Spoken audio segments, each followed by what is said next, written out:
আসসালামু আলাইকুম। আমি আরাফাত রহমান ফাহাদ, পড়াশোনা করছি বুয়েট ডিপার্টমেন্ট অফ সিএসসি। তো এই চ্যানেলে হচ্ছে আমি মূলত হচ্ছে কম্পিউটার সায়েন্স রিলেটেড হচ্ছে গিয়ে কিছু ভিডিও আপলোড করতেছিলাম। মেশিন লার্নিং বা হচ্ছে আর্টিফিশিয়াল ইন্টেলিজেন্স, ডিপ লার্নিং এই রিলেটেড কিছু ভিডিও আপলোড করা শুরু করছিলাম।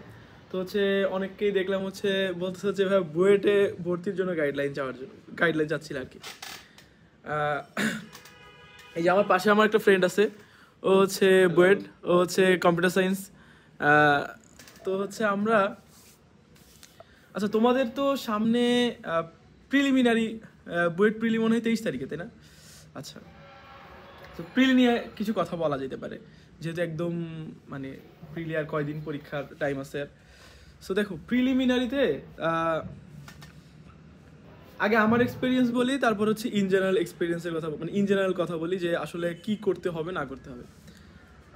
প্রথমে আমার এক্সপিরিয়েন্স যদি বলি, প্রিলিমিনারির যে কোয়েশ্চেনটা থাকে মানে মোটামুটি আর কি মেডিকেলে যেরকম পরীক্ষা দাও, মেডিকেলে 1 ঘন্টায় 100টা এমসিকিউ। মেডিকেলের এক্সাম তো গতকালকে ছিল, তাই না? শুক্রবার, হ্যাঁ গতকালকে তো ছিল তোমাদের মেডিকেল এক্সাম। মেডিকেলে যেরকম একদম সিমিলার টাইপেরই, কিন্তু বইটা দেখা গেছে যে মেডিকেলে তুমি সব মানে মেডিকেলে হচ্ছে গিয়ে টাইমের মধ্যে দাগানো যায়, কিন্তু প্রিলিতে হয়তো বা তুমি সব দাগাইতে পারবা না, ঠিক আছে? আমাদের বারে হচ্ছে গিয়ে মানে আমাদের আগের বারে আমি ভাইদের কাছ থেকে শুনছিলাম যে কাটমার্ক হচ্ছে মানে যেহেতু 2টা শিফটে পরীক্ষা হয়, সাধারণত 2টা শিফট, এবার তোমাদের একটু বেশি হইতে পারে, 2-3টা শিফটে হইতে পারে, মানে একাধিক শিফটে হইতে পারে। কারণ হচ্ছে যেহেতু তোমাদের এবার দেখলাম স্টুডেন্টও হচ্ছে অনেক মানে বেশি ফর্ম ফিল আপ করছে আর কি, মানে ফর্ম ফিল আপ তো করছে মানে বেশি বাছাই করছে আর কি। পরীক্ষা দিতে পারবে কত, 21,000 না 24,000? 24,000-এর মতো হচ্ছে গিয়ে এক্সাম দিতে পারবে। তো সেক্ষেত্রে তো প্রিলিমিনারিতে তোমার একাধিক শিফট হবে, এটা স্বাভাবিক। তো এক এক শিফটে কাটমার্কস কিন্তু একরকম থাকবে, ঠিক আছে? কাটমার্কস বলতে বোঝাচ্ছে যে মানে মিনিমাম যত নাম্বার মানে তুমি পাইলে তুমি আর কি প্রিলিমিনারিতে টিকবা। এখন এটা কিসের উপর ডিপেন্ড করে হচ্ছে কোয়েশ্চেনের উপরে। যেমন আমাদের আগের বার আর কি 21 ব্যাচের যে ভাইদের কাছ থেকে খোঁজ নিয়েছিলাম, ওনাদের সময় হচ্ছে সকালের শিফটের যেই কোয়েশ্চেন ছিল ওটা হচ্ছে কি একটু হার্ড ছিল আর কি। তো ওইটার নাকি কাটমার্ক ছিল 45-এর মতো, মানে 45টার উপরে যারা একদম কারেক্টলি দাগাইছে তারা সবাই হচ্ছে প্রিলিতে টিকছে, ঠিক আছে?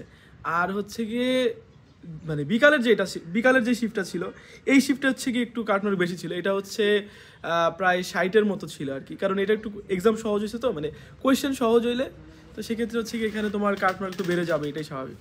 কারণ তোমার হচ্ছে কি এমন না যে মানে সবগুলো শিফটেই হচ্ছে একই রকমভাবে নাম্বার জাজ করবে, যে অ্যাভারেজ মনে করো যে 50-এর উপরে সব শিফটেই 50-এর উপরে যারা ভাই তাদেরকে নেবে, তা না।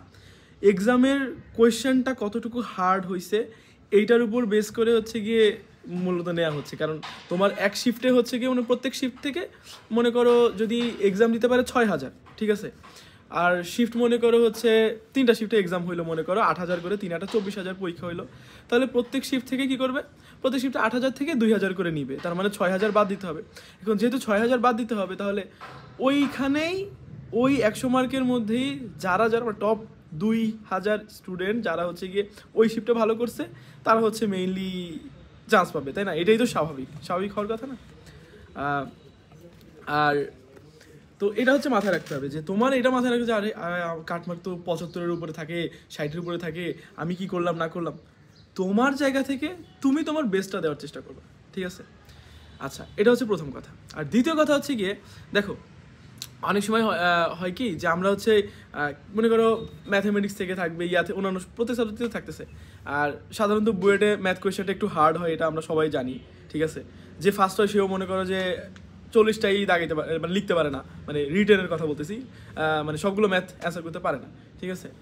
সো হচ্ছে গিয়ে কি হয়, ম্যাথে একটু ঝামেলা হতে পারে, বা হচ্ছে ফিজিক্সে কিছু কিছু ম্যাথ একটু হার্ড থাকবে, ঠিক আছে? ওইটা দেওয়াই হয় হচ্ছে গিয়ে বাঁধানোর জন্য। এখন তুমি হচ্ছে গিয়ে কখনোই একটা ম্যাথ পারতেছো না, প্রিলির কথা বলতেছি, এমসিকিউ কোনো একটা পারতেছো না, ওইটা নিয়ে টাইম দেওয়া যাবে না। কারণ তোমার এক একটা এমসিকিউর জন্য সর্বোচ্চ তুমি 36 সেকেন্ড পাচ্ছ, তাই না? এখন 36 সেকেন্ডের মধ্যে তোমার জায়গা থেকে তুমি সর্বোচ্চ চেষ্টা করবো যে মানে টাইম যেন হচ্ছে গিয়ে লস না হয়, বুঝছো? যেটাই আমার সাথে সাথে পরেটা চলে যাবে। আমি আমার যে এক্সামটা দিছিলাম প্রিলিতে, আমার একদম পুরোপুরি মনে আছে, আমি হচ্ছে প্রায় 4 থেকে 5 রাউন্ড দিছিলাম, বুঝছো? এবং আমি দাগাইছিলাম হচ্ছে 76টা দাগাইছিলাম। আমি সহজ কথা, আমি যে কয়টা পারছি সে কয়টাই দাগাইছি, একটাও বেশি দাগাইনি। একটা শুধু হচ্ছে কনফিউশন, মানে 75টা একদম কারেক্টলি আমি দাগিয়েছিলাম, একদম 100% শিওর হয়ে দাগিয়েছিলাম। আর একটা হচ্ছে এমসিকিউ ছিল, এটা আমি একটু কনফিউশনে দাগিয়েছিলাম, কেমিস্ট্রির একটা ছিল, ওইটাই হচ্ছে কি আমি ভুল করছিলাম আর কি। 76টা দাগাইছি, একটা ভুল হয়েছিল। সো আমি কিন্তু সব দাগিনি, দেখছো। আমার পাশের জন যে ছিল, আমি নরডেমে পড়তাম, তো আমার পাশের যে ফ্রেন্ড ছিল ও আমার গ্রুপেই ছিল, ওই ছেলে হচ্ছে 91টা দাগাইছে, কিন্তু ওর হয় নাই। কেন হয় নাই? কারণ ও হচ্ছে কি ওই যে অনেকগুলো বেশি দাগাইছে, ভুলভাল দাগাই ফেলছে, কাট নাম্বার কমে গেছে, নাম্বার কমে যাওয়ার কারণে চান্স পায়। এখন এরা কিন্তু আর বুঝো তো, মানে প্রিলিমিনারিতে বাদ পড়ে যাওয়ার যে এত কষ্টের, মানে এই কষ্ট কোথায় রাখবো বলো? মানে তুমি মেইন পরীক্ষায় বসতেই পারো নাই, বসলে না তুমি চান্স না পেলে মানে নিজেকে মানে মনকে বুঝতে পারতা যে আচ্ছা আমার তো এক্সাম খারাপ হয়েছে, আমি পাই নাই, আমি আসলে যোগ্য ছিলাম না। বাট তুমি প্রিলিতে বাদ পড়ে যাও, মানে এটা আসলে খুবই কষ্টের ব্যাপার, বুঝছো। আর প্রিলিতে আসলে চান্স পাওয়ার কোনো ব্যাপারই না, মানে তুমি জাস্ট মাথায় রাখবা যে আমি যা পারি, যতটুকু পারি কারেক্টলি অ্যান্সার করব, এবং হচ্ছে গিয়ে এক্সামের মধ্যে যেন ব্ল্যাক আউট না হয়। মানে হঠাৎ করে মনে করি 1 ঘন্টা টাইম, তো যেমন মেডিকেল যেই ব্যাপারটা হয় আর কি, যে হচ্ছে গিয়ে তোমার হঠাৎ করে ব্ল্যাক আউট হয়ে যায়। মানে তুমি প্রবলেম সলভ করতেছো, হঠাৎ করে কি হয়, হঠাৎ করে হচ্ছে গিয়ে মানে একটা আটকে গেছো, এরপরে মাথায় ঠিকমতো কাজ করতেছে না, বুঝছো। সো এই ধরনের ঝামেলা হইতে পারে।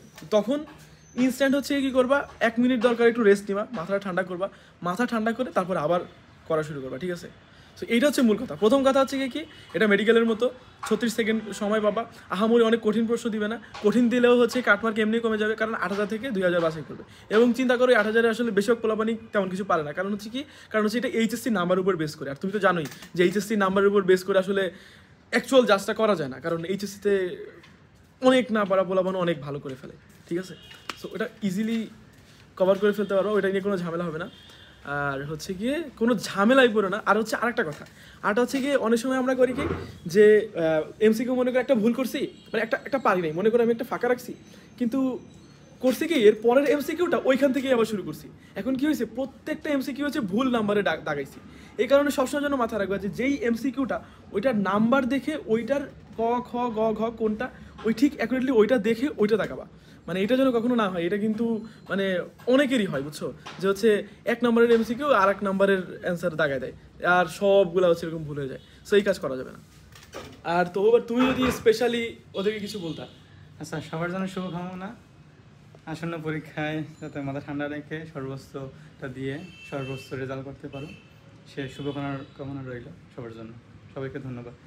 আচ্ছা, তো সবাই ভালো থাকবে, স্টে হালাল, স্টে গুড, আল্লাহ হাফেজ।